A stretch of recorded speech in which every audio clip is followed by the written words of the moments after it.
Happening now, we'd like to welcome our viewers from across North America and around the world. This is the EdTech Situation Room for November the 29th, 2018, episode 116. My name is Wes Friar, and I'm joining you Oklahoma City, where I am the Director of Technology at the Cassidy School. I generally introduce myself these days as a technology fear therapist. It's just always interesting to see how that kind of throws people for a loop because they don't exactly know what the heck that means. But I'm joined as always by Jason Neiffer, Dr. Neiffer, as he's known by all his professional colleagues. And he has returned from a 52-hour journey of vacation and patience. So the verdict is worth it, not worth it. Costa Rica was pretty amazing. We found a beautiful B&B on the beach about 3 hours outside the capital city of Costa Rica of San Jose, and decent Wi-Fi, which is actually something I'm going to talk a little bit about based on one of the articles tonight. Some interesting notes about Wi-Fi versus cell coverage in a lot of nations. Decent internet, wonderful swimming pool, 2-minute walk from an ocean. Like it was pretty great. So I would say, despite the long journey there and back, and spending almost more time traveling than we did actually hanging out at the locale, it was a pretty wonderful trip. So we're feeling very tanned, rested, and ready to take on the week. And the greatest thing is that tomorrow we'll be starting off the work week, and it's Friday, so it's back for one day and then off on a vacation, which would be the way I'd recommend really doing any vacation, and returning back home. So I have been doing a lot of reading, a lot of interesting stuff going on in the technology world, and this is our opportunity to process through that. So for those of you listening for the first time, this is the EdTech Situation Room. We are a weekly podcast where we take a look at news headlines from across the universe, and we try to put a little bit of an educational spin on them as they impact our lives and the lives of educators across the United States. And we have 3 live viewers. Because I did not bring my USB-C charger home, I am not using a laptop. I am iPad only, and I actually don't know if I can get the chat here. So we do have a live chat that we welcome you to chime into, and hopefully either Jason or I will be able to access that during our show and give some voice to any questions or comments that you have. We want to direct everyone to our website, edtechsr.com/links, where you will find a link to a Google document. It's embedded there as well. I think we have perhaps twice as many links as we normally do. And so, it's going to be exciting. So, Jason, where shall we start this evening? Well, I've got a lot of interesting kind of takes on things related to mobile internet, so maybe let's start there. First and foremost, kind of a consumer note, Google announced yesterday that their so-called Project Fi, which is their cell phone service that has been around for, I think, 3 or 4 years now, has graduated out of project mode. It's now known as Google Fi.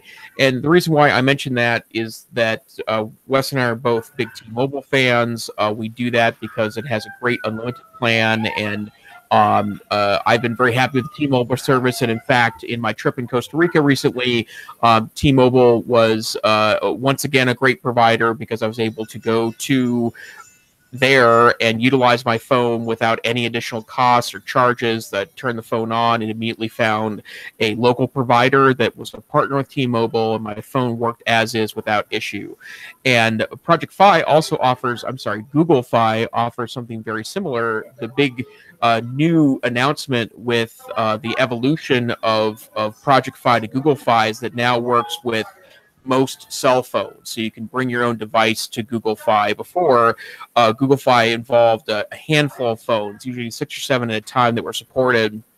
Its big, amazing thing was that it was a third-party carrier that stacked on top of T-Mobile, Sprint, and I believe U.S. Cellular, and then it effortlessly jumped from tower to tower to tower, whatever the best signal was for your call or your data. Now, if you bring your own device, that's not the case because there's some hardware magic that goes on there. But they have a really novel plan that I think is very interesting. In fact, I'm going to look at for my parents. They charge $20 a month for service, and then $10 a month per gigabyte until you hit 4 gigs. and then the rest of the data for the month is free. So in essence, you have unlimited data for $60 a month per phone. Now, if you bring your own device, it doesn't switch from tower to tower to tower.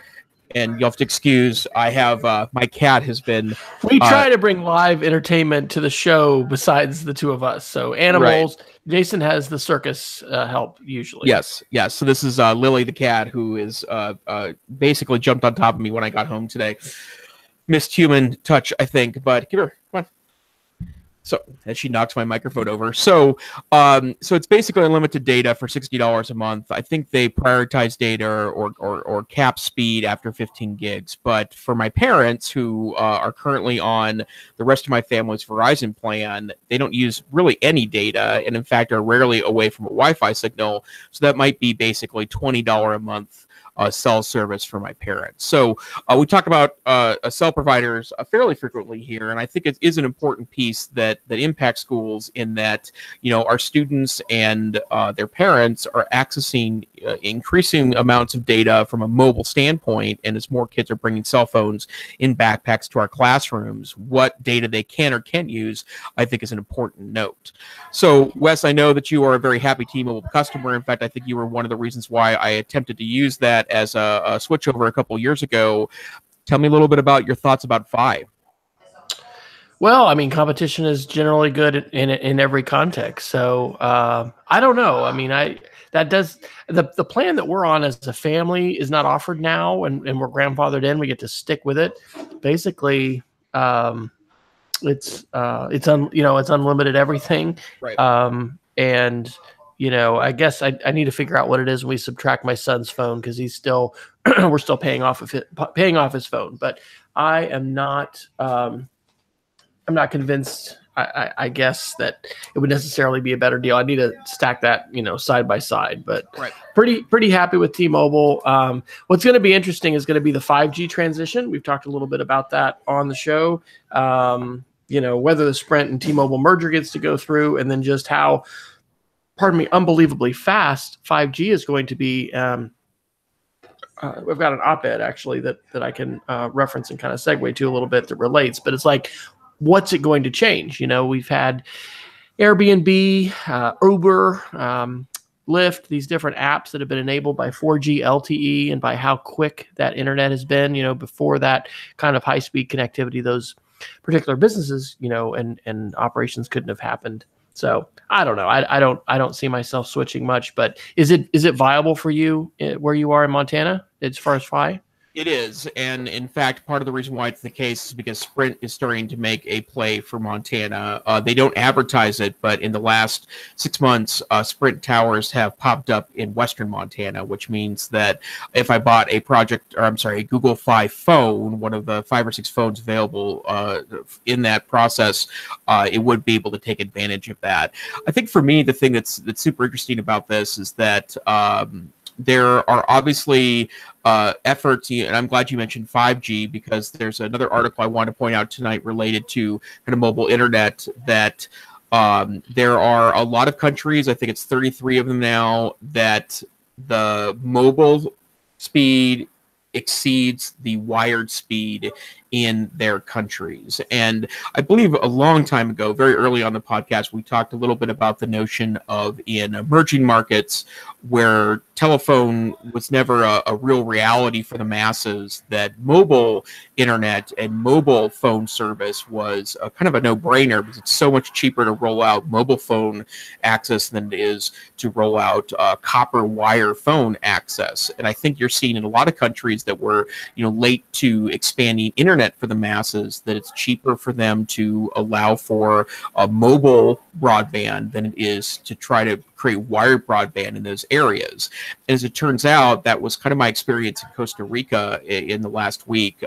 We picked this Airbnb because they advertised good, stable internet.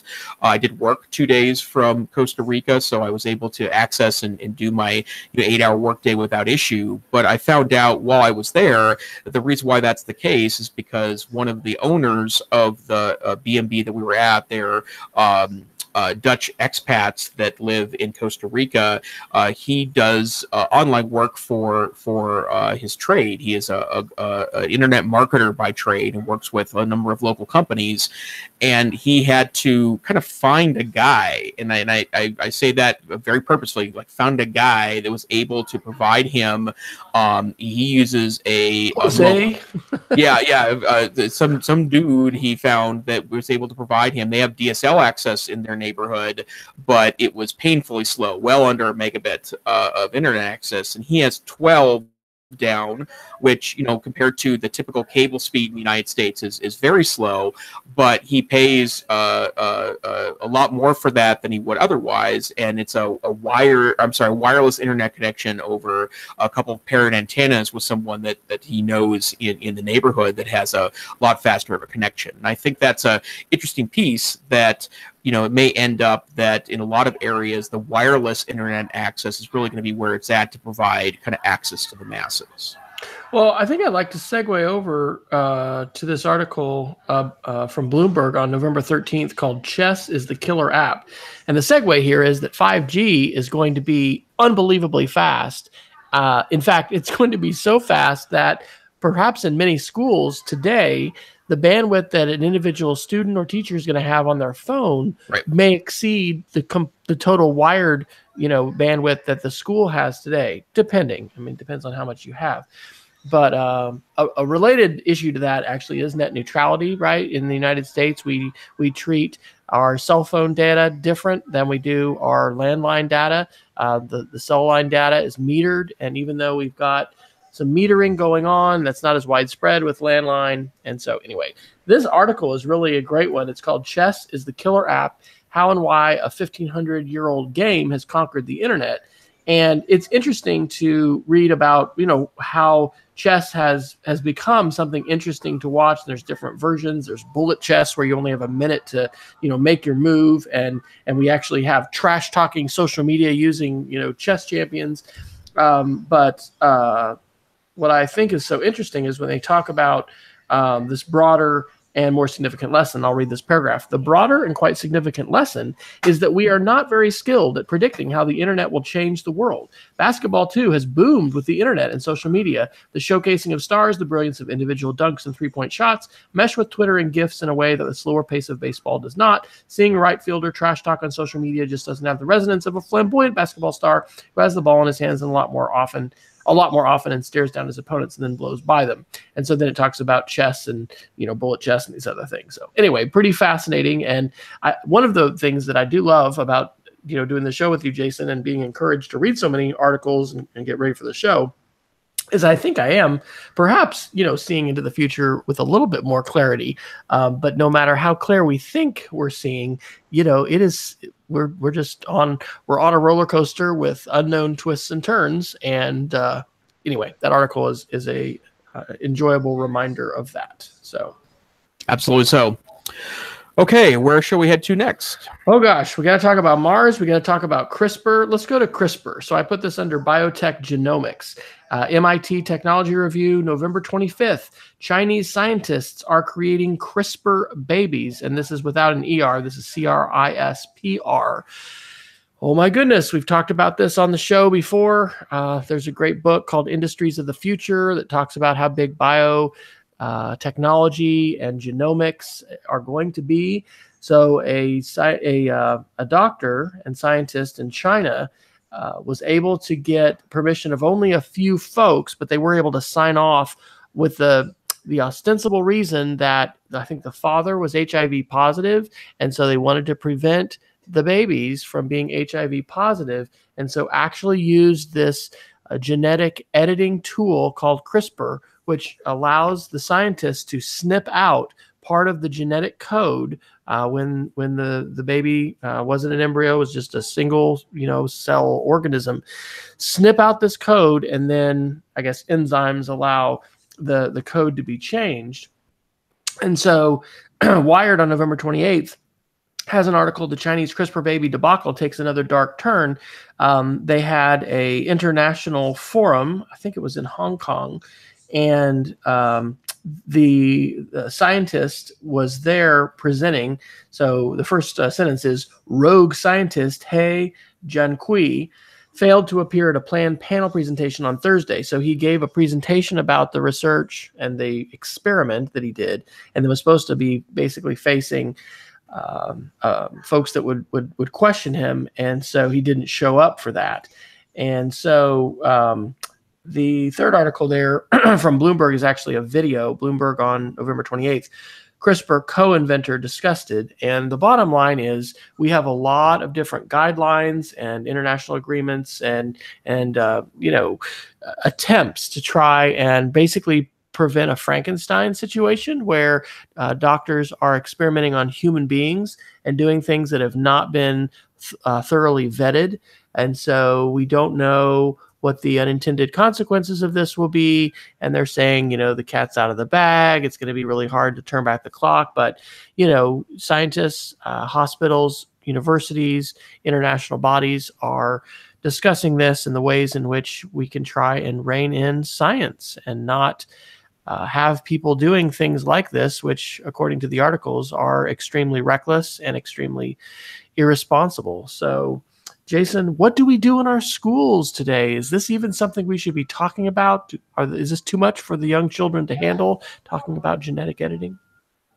No, and in fact, one of the things I had a conversation, this was probably 2 or 3 years ago, with one of the biology teachers in my program, and I am the assistant director of the state virtual school in Montana, and we were talking about how much the teaching of biology has changed, and it turns out genetics now is a big part of the discussion that happens when you teach biology in 2018, and so obviously, application of content is extremely important, and I think having discussions about the future of these technologies and how they may impact in the near, medium, and long-term future is super important. But I think the bigger headline for me here is that these technologies need to be implemented mindfully, right? And I guess I hate to go back to this so frequently, but I think we see evidence of this in all the hand-wringing right now about social media and Facebook.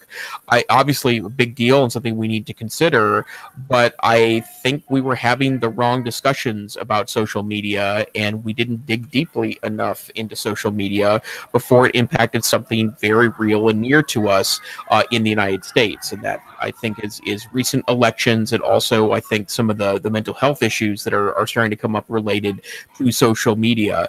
And that's, we obviously societally we need to have those discussions, and we need to have some good honest conversations about that. But I think even more importantly, those conversations need to be happening in the classrooms, because it's unlikely that people of Wes and I's age will be dealing with this. It's going to be students that are now in their teens and 20s that are going to become the leaders of the scientific revolution that this is all a part of. They're going to have to come to terms with this sometime in the relatively near future, and so those discussions start now. And one of the things I think we need to be considering in terms of our core curriculum is literally the degree to which philosophy and ethics becomes a core part of what we are talking about, to provide tools to not just scientists but citizens to grapple with these kinds of issues, because these things are happening now. And as the children of today come of age and are starting families, we're going to have more opportunities for folks to be able to make choices if they would want about babies. The scary part of this that's referenced in some of these articles is the governments that might create, super soldiers that can't feel pain. And, this will certainly have some implications for professional athletes. I know we've got a fair number of folks here in Oklahoma that hold back, the boys early on. So they're going to be larger linemen. And that's probably not just an Oklahoma thing. That happens other places. But, in terms of just, age and thinking of sports and that kind of thing. But this is, a different ball game when we're talking about the actual modification of the genetic code. So this isn't in these articles, but one of the things that I've read and been thinking about is how, much like in debate, for instance, students get introduced, especially values debate, to different kinds of value criteria and utilitarianism and deontology and different ways of making decisions and weighing things. And so, I can't, of course, say for sure what we need to be doing to get ready for this world, because it's going to be, and it is, a world of unanticipated consequences, just like we've seen with elections and social media. But I do think that trying to help equip students with skills and citizens with skills to be able to grapple with these kinds of issues and to have some philosophical and some ethical frameworks to turn back to and to think about as they and we consider them would be a part of what we can do. So where should we go next? Let's go ahead and knock Mars out too, because obviously that's been in the headlines the last couple of days as well. All right. Well, if you did not know, the United States, NASA, landed another probe called InSight this week on the red planet. It was launched back, I think, in May. And so there's an article from The Guardian on November 26th. NASA's Mars InSight probe touches down on the red planet. There was an interesting article in a USA Today publication, interestingly, called Cincinnati.com, saying we're the first humans to see a Mars sunset, but Twitter doesn't have it right, because there was a tweet thinking about verifying information, and not exactly fake news in the way we think of it normally, but just, verifying that basically claimed to be the first Mars sunset. And it was not actually the first one. They said this tweet was I think actually from the Curiosity rover, and no, from the Spirit rover. And Curiosity, on the article, they've got an animated GIF of the sun going down. But this is absolutely stunning, right? Being able to go from, I think it was 12,000 miles per hour to 0 on the surface of the planet. If you saw Matt Damon and what was the movie about with Mars? I'll have to Google it. Maybe our chat room can help us out.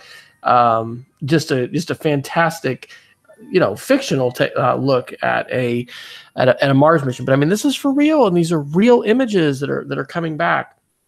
The mission here of the Mars InSight is going to be to take a look at the interior of Mars, and I think the probe or whatever is going to go down like 16 feet, and then it's going to be able to detect and not just earthquakes, but give us a lot of insight into perhaps the composition of the planet. So yes, Scott Summer, thank you. The Martian, a very challenging title. My brain, I crossed the Rubicon sometime in the last couple weeks with my brain. I now have an older brain that is not just working as fast. So that will probably show itself more often on the show. So did you follow this any on Twitter, Jason? And I think we can probably all agree this is an exceptionally exciting thing to show students, especially if we want to inspire the next generation of scientists and explorers. Absolutely so, and I think a lot of interest in around The Martian, very popular movie, and there were actually a number of kind of space movies that have started to reimagine what a modern mission to Mars looks like. I think has been a really positive thing. Obviously, a lot left to do before we can start thinking about human missions. I'm reminded of the Mary Roach book, and I can't remember the title off the top of my head. That talks about it's called Packing for Mars. That talks about the exceptional technological challenges that are left before we are able to really send a human mission to Mars. So I think that's something that it's exactly what you're talking about, Wes. We can inspire folks to step in and start moving through those challenges. I strongly suggest reading, by the way, that Mary Roach book. It's hilarious. She has a great way of kind of describing scientific data in a very interesting and positive way. And I strongly recommend that if you want to get a sense of some of the technological challenges. I might actually get that for our son. We're thinking about, Christmas shopping. Maybe that could be a nice topic for next week's show. Could be, wish lists and tech gifts for the season. Because if we do that early enough, right, folks will have time to order it. The full title of the book is Packing for Mars, The Curious Science of Life in the Void. Yep. And she goes through some old transcripts of some of the early human missions just around the Earth and talking about some of the challenges that existed in things like the Apollo missions that we still haven't resolved today. So interesting stuff if you're interested. So And one of the two quick other things about that, the article about the sunsets notes that the dust in Mars and just the atmospheric conditions generally lend a blue tint to the sunsets. So lots of bluish sunsets on the planet. And the other thing that just occurred to me is, right, here we are landing on Mars again, right? I mean, I think wasn't Viking in like 76 or something? It's either 76 or 79. I think so, yeah. 70s. So, done this before. But, thinking about the challenges that we have, thinking about poverty, one of the movies I think about quite a bit, actually, working at the school that I do is, I think it was Elysium, and maybe it was Matt Damon one too. But anyway, it was about the wealthy being up above the clouds, above the war, and then the way the Earth went dystopian. Anyway, we've got issues to solve, right? We've got poverty, we've got very, very big challenges. The big plastic mass in the middle of the Pacific Ocean. Like, how are we going to resolve these kinds of things? And so anyway, students in our classrooms today need to be the ones, hopefully they're going to be energized to figure these kinds of things out. And, problem solving skills, collaboration, technology, all of those things are going to play an important role. And, it's exciting to see, I'm for a while there, I think we just kind of gave up on space almost. We decided not to have a replacement for the space shuttle, and really until Elon Musk and the commercial space market kicked off, we just didn't have a lot of dynamism, happening particularly with the U.S. space program. So I'll mention also, it's going to be very exciting to watch what happens with China. It was back in 2015, because I was still teaching in the STEM classroom when China landed a robot on the moon, on our moon. And so going to be interesting to see what happens next, right? Because, we got to figure out the protection of astronauts from solar radiation. It's a pretty big deal when you get into far Earth orbit and doing things like lunar missions and stuff that is beyond. But we're not the only game in town. Not just the United States and Russia. We've got commercial entities like SpaceX and Virgin Galactic and Blue something. What is there? Because anyway, Amazon founder Jeff Bezos. Has his group as well. So good articles and definitely good stuff to track with and let our students know about if we haven't already. Okay, well, let's move on to some kind of nerdier news for the week if we haven't already identified the nerd news of the week. Some Google updates. The Google Pixel Slate, which is the new 2-in-1 convertible tablet from Google, has now been released widely, and a number of reviews have made it onto the internet. I think it's interesting because there has been a lot of kind of vague criticism of the platform. For those unaware of that, right now, a year ago, Google released a 2-in-1 called the Pixel Book. It's a really high-end piece of hardware, maintaining Google's every other year commitment to showing off what high-end hardware can look like for the Chrome OS architecture. And the so-called Pixel Slate is a tablet based on Chrome OS that allows you to attach a keyboard to it. What my understanding is a fairly premium keyboard to it, to then convert it into something that's closer to a laptop. And I've probably looked at 5 or 6 reviews. I've watched 1 or 2 of them, and I would say that everything so far has been generally mixed in its interpretation of the ability of the hardware to stand up to the hype. So there's also a very interesting article that's from, I believe it's from The Verge today, that talks about how Google is like just about every other company that's tried to create a great tablet experience, and that they just are kind of missing the point of that. And the reason why I want to talk about this tonight is because I feel like the education market's a little different than just about everywhere else, because tablets have certainly made inroads in a number of schools. I don't think it's universal.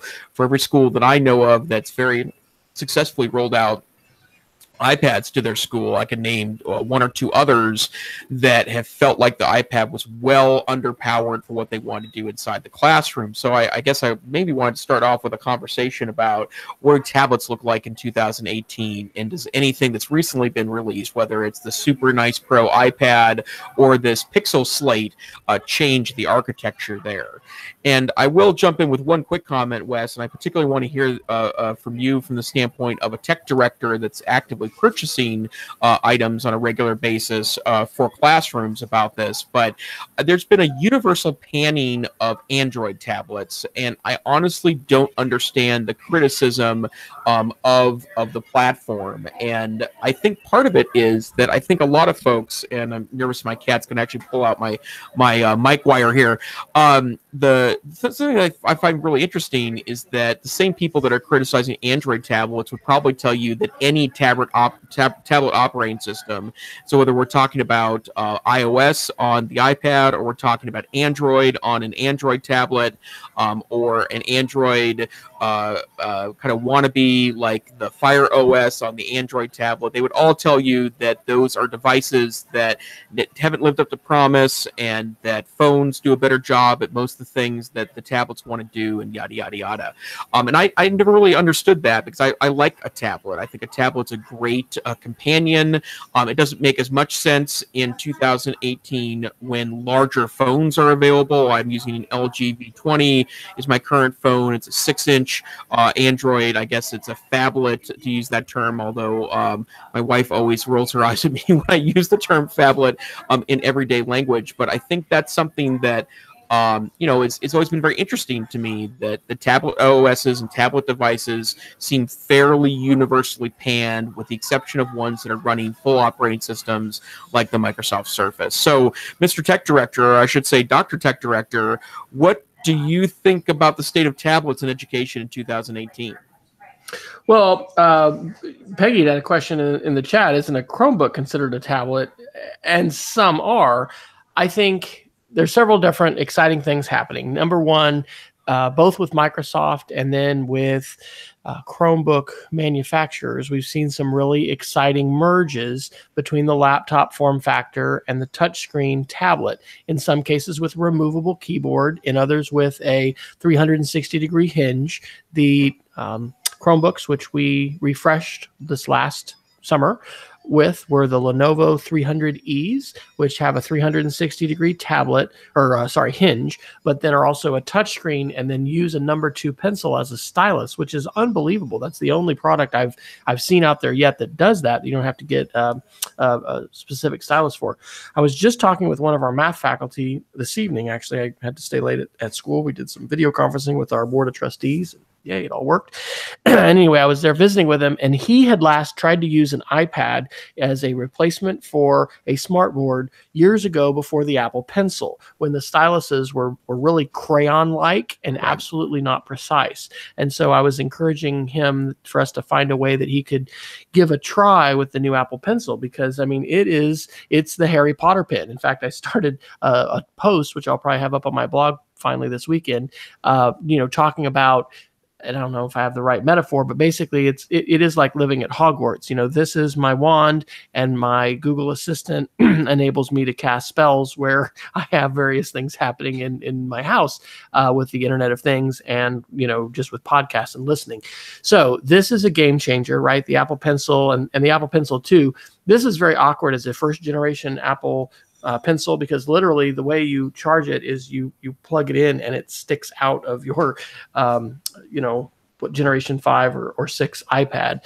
The new Apple Pencil, which is not backwards compatible, is magnetized, and so you can stick it against the side of your iPad. So as the tech director looking at ordering things, we are on the cusp. It needs to get administrative approval of giving our teachers a choice this year of either staying with the MacBook Air, not the newest one, because we're not quite ready to make that jump to USB-C and have all new adapters and all of that, but we're still plugging in with smartboards using USB thumb drives, and so the older version, a generation back, MacBook Air, or a newer iPad Pro, because that iPad Pro, if you did not watch the demo of the Apple event where they announced it, I mean, they were working with a 3 gigabyte Photoshop file in Photoshop. And the opportunity for that device to become a desktop replacement is more viable than ever. So much as a Chromebook for a lot of folks that aren't using special software but can use the web, the iPad has that same kind of capability. But the other thing that I would say, and this is to your question, Jason, about the Android tablets and why there's so much criticism, so I did for 9 months switch to an Android phone, and on all of my consumptive and many of my productivity apps, no problem, right? All of the Google stuff runs over there, Twitter, social media, Flipboard, a little Evernote, but basically all of the things that I use on a productivity basis and then to consume media, they're all there on Android. But the app ecosystem is still much more robust on iOS, especially as far as creative apps and just the ways in which I think app developers, I don't know, it's still a struggle, but it seems to be a much more robust environment for creative apps. Maybe I am off base with that, but that's my perception. So I think it is important for us to pay attention to touch interfaces, being able to write, just not thinking that it's all about keyboarding. And so we're hopefully, I think, going to be at a point where we're going to offer that kind of an option to our faculty. But there is a question like, do I need more than one device? For myself personally, do I want you to take my iPad? No, I don't. Do I want you to take my laptop? Not if you want me to stay productive in my day job, because it's my absolute number one most important tool. But so is my phone, So are you looking, Jason, at any technology purchases in the near, let's say 6 months, that would, be a part of this conversation, thinking about tablet, laptop?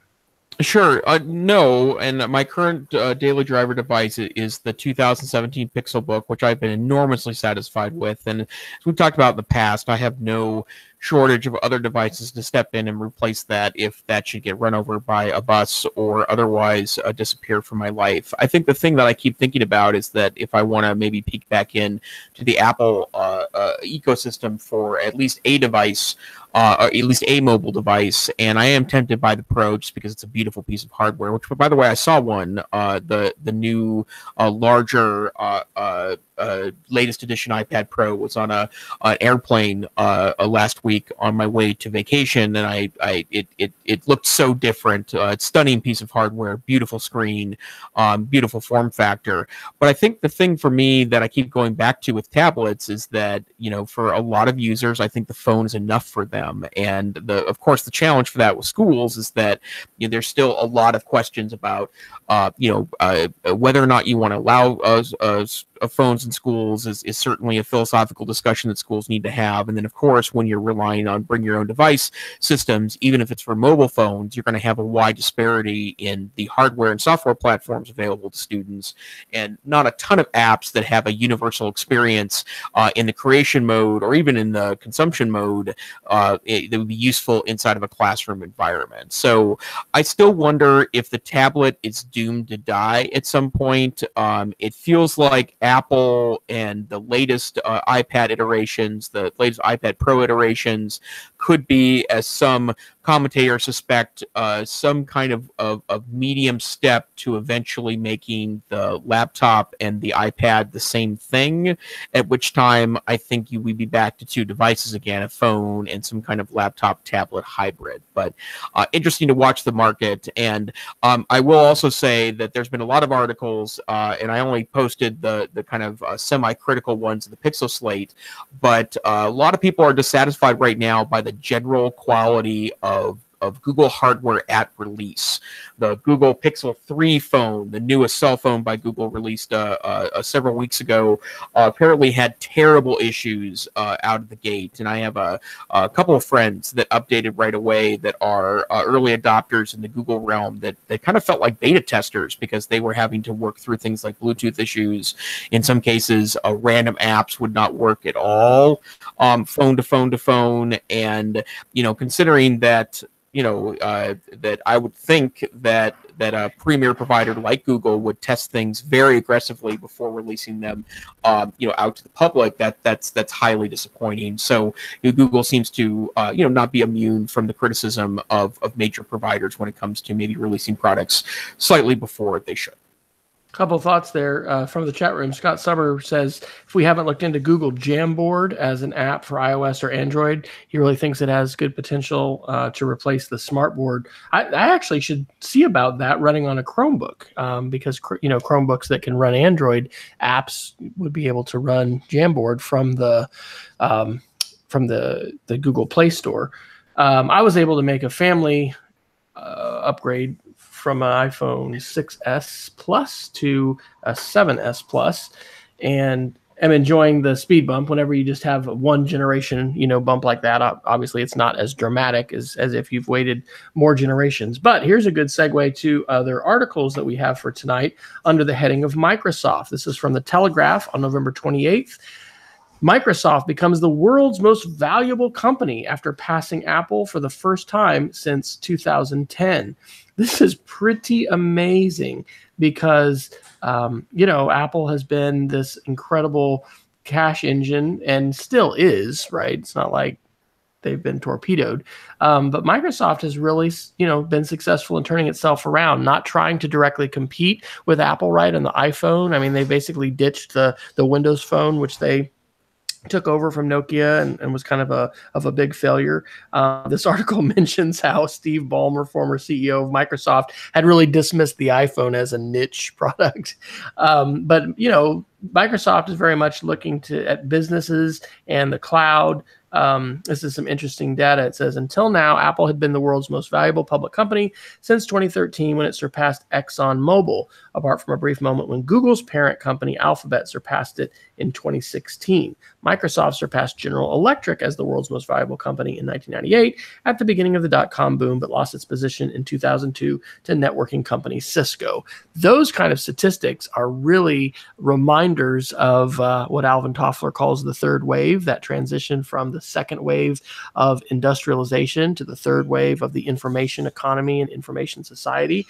And, I am not a Microsoft lover. Okay, I know that'll just come as a shock to some of the long-term listeners, but I'm really not a Microsoft fan. However, in the same way that I am happy to see competition in the cell phone market, I'm very happy to see competition in the world of laptops and the ways that Microsoft is attempting to innovate and I think having some success because of Minecraft, actually, and the fact that Chromebooks cannot run Minecraft. I mean, we're potentially going to look at maybe some Windows S laptops, at least one card of them that, students could be using. That's Microsoft's Chromebook priced device that can only run things from the Microsoft store, not from, just the web in general. So that was an interesting article. And there was one other Microsoft one I'll do quickly. This was from MIT Technology Review on November 29th. Army soldiers will soon wear Microsoft's HoloLens AR goggles in combat. And so, I mean, I know that the military is really on the cutting edge and has been for a long time with augmented reality. But thinking about them, actually using this in, combat, it reminds me of that movie, The Ghost in the Shell, where somebody's blinded and then his implanted eyes, which we're not there. That's, by the way, a real litmus test of biotech, is when we're able to do full eye replacement surgery and connect however many thousands of neurons connect the eye to the brain. Anyway, he has an implant that allows him to see beyond the spectrum of the visible human eye, and see infrared. And that's kind of what they're talking about here for soldiers, is being able to have night vision. But I don't understand exactly how that's going to work with a HoloLens, other than you're going to have sensors out here perhaps that are going to be sensing your environment, and then you're going to have a VR headset, and instead of looking through an ocular, binocular glasses, whatever, I mean, you're going to be in a completely computer-generated environment. But you think of the heads-up displays and the ways in which we're going to be able to process information, and it's going to be presented, and then the importance of technology on the battlefield, right? Crazy. So I thought that was really a kind of article from the future, but it's happening right now, and it's Microsoft. So, yep. Jason, will you be investing in Microsoft immediately following tonight's show? No, I will not. Other than I'm using a first generation. I guess it's a I want to call it a Pixelbook, but that's the Google product. My current work laptop is the first generation of the kind of industrial foldable Microsoft notebook one, the one with the nice hinge on it, and it's a super nice laptop. I mean, I've been very happy with the performance. I did have an issue where the hard drive died a couple of months ago, and it was a little slower than I had wanted to get a service claim in. But to be honest, with the modern day laptop, I mean, these are not like the 10 year ago Lenovo's that were basically like old desktop machines you could pull apart and kind of do a lot of user service repair. You certainly can't do that with modern MacBooks or especially the MacBook Pro. You need a set of industrial tools from companies like iFixit to be able to go in there and replace even basic things at this point. But I think I am also happy that Microsoft is viable. I'm actually a little sad that Windows Phone died, not because I was really that interested in the platform, although I did play with one for a couple of weeks when that was becoming a thing 4 or 5 years ago, and it was really just a trial run to see if I liked the platform or not. I did. I just didn't hook up with anything since I'm so kind of Google stuck at both home and at work. But I agree with you. Having a viable alternative to these pieces where there's 3 or 4 marketplaces and 3 or 4 ecosystems that are all competing for customers, I think we definitely very much benefit from that at the end. From the chat room, Peggy's pointing out an article. Apple is giving an additional $100 credit if you've got a iPhone 6 generation or newer. So I think that's maybe on top of your $100. And Apple's really pushing for this. A week or so ago, we had the article about Apple turning into a luxury company.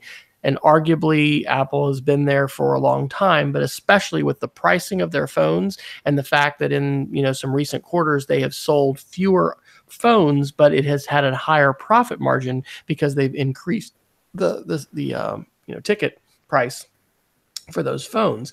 So with this dip in stock price, that is because of, according to the articles that I had read, the lower iPhone sales.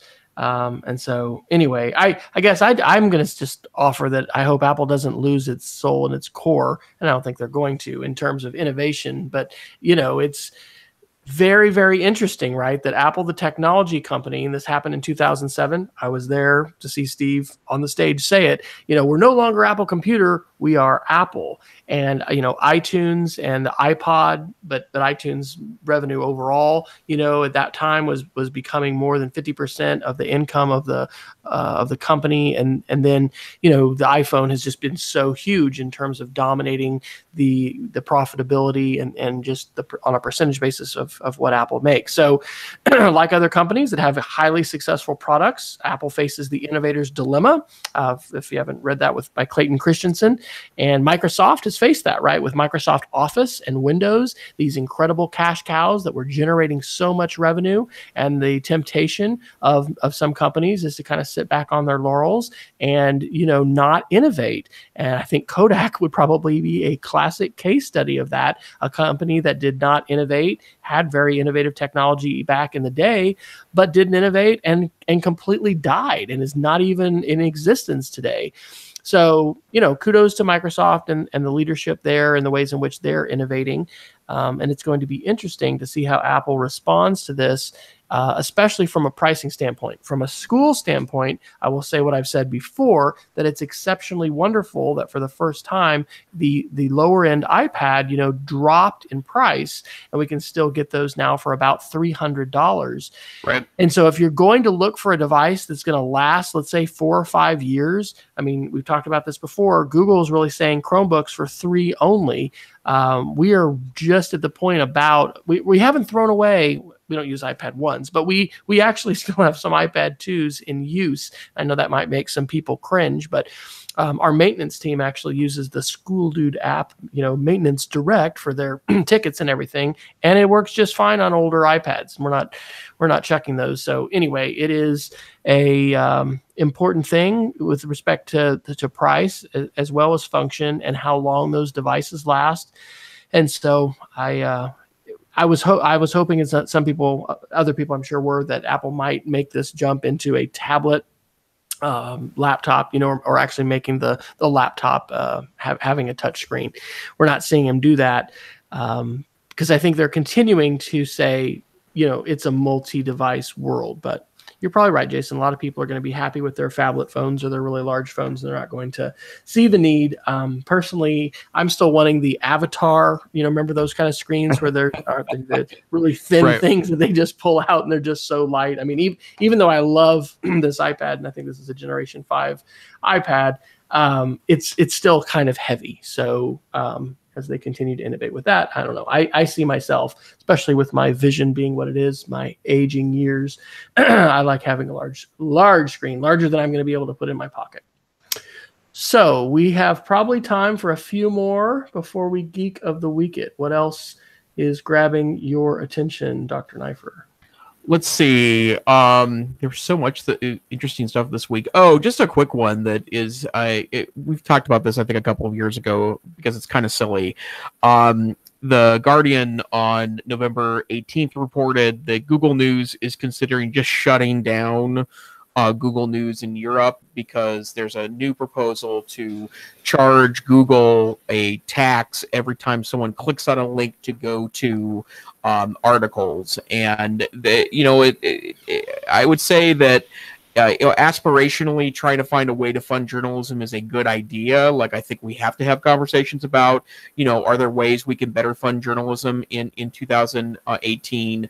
But let me just assure everyone, this is not the way to do that, right? Like, it's a terrible, terrible, terrible idea. And the article makes the point that when Spain was talking about doing this a couple of years back, Google went ahead and just shut off Google News in Spain. As it turned out,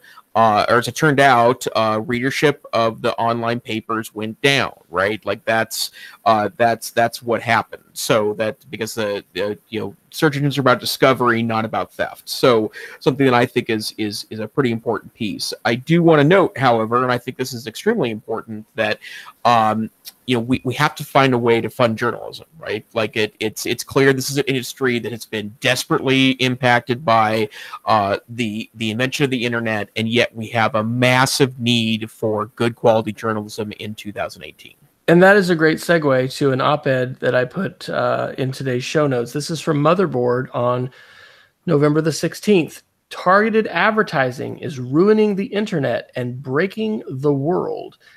This is an op-ed, but really, really important analysis of how the basis, not only for Facebook, but also Google, these companies have become what the author, Dr. Nathalie Marichal, says represent surveillance capitalism. And so these companies are essentially dedicated to learning as much as they can about us, building as much of, in most cases, a secret profile about us, although Google, gives us greater visibility about that than ever. And we've had, because of some pressure, Facebook share some of that. But basically, they want to build this profile so that they can sell that information to companies to be able to target us. And so that is a new term for me, surveillance capitalism. And I really commend this article. In fact, I'm doing a Sunday night newsletter. I have been all school year since August, and this will probably be my recommended text for the week because it really challenges the assumptions that we have about how journalism is funded and how these companies, which really they didn't start out this way. In fact, I think it might be in the Facebook documentary that's on PBS Frontline, and we had that in the show notes a couple weeks ago. If you haven't watched it, definitely watch that. You can stream it free online.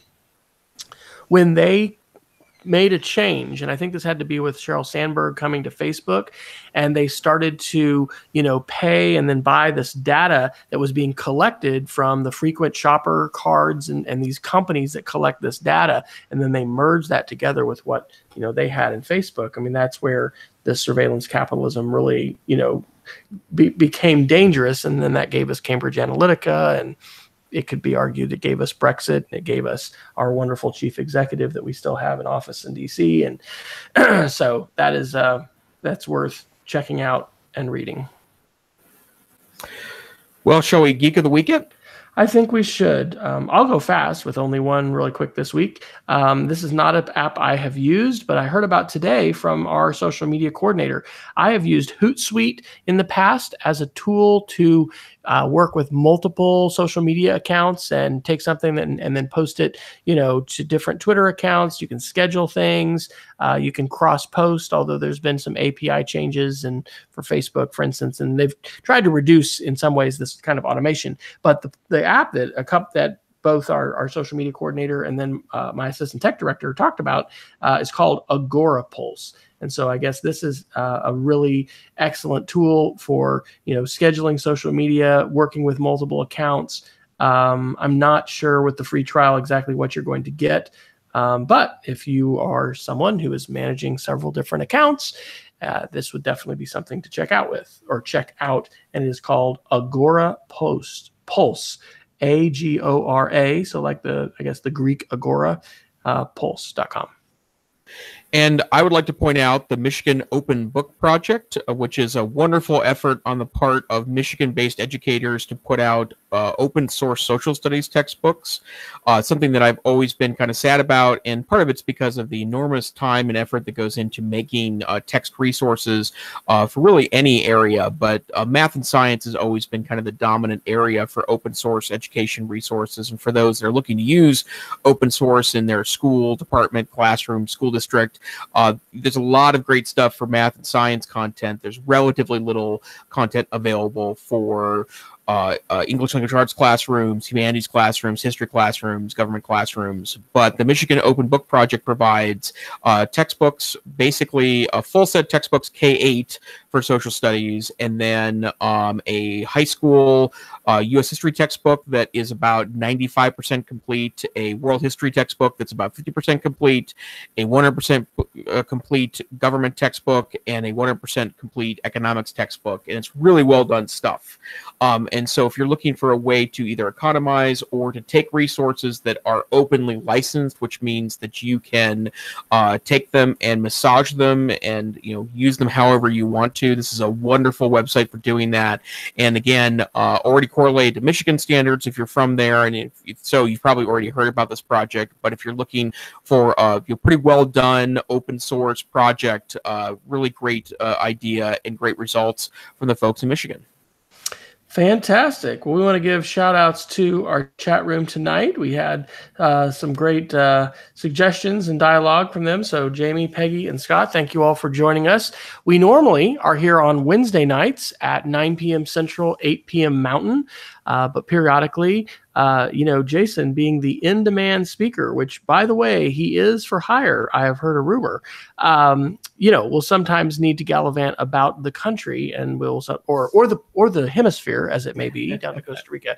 And anyway, so sometimes we're going to make adjustments. The best way to keep track of us is to follow us on Twitter at EdTechSR. That is our handle. We would love for you to tweet to us and let us know if you're listening to the show, if you particularly liked a topic, something resonated.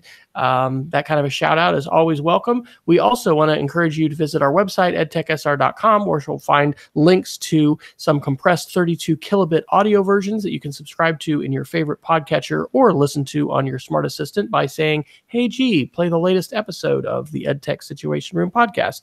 And you can also link to video versions as well as the YouTube version, and you can subscribe, become one of the folks. We've got, I think, 50 some odd now subscribing to us on YouTube, and you can see the amazing map that Jason has, and you too can wonder what the new stickers that he may have appearing there will actually mean. So, Dr. Neifer, where can folks find you when you are not here on the EdTech Situation Room podcast? I am on the Twitters at TechSavvyTeach, and I work social media and an occasional blogger at the NCCE Tech Savvy Teacher blog.ncc.org.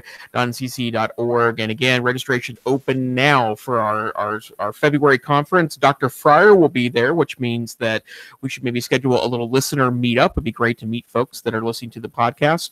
And I'd love to engage online. So let's talk, especially if you disagree.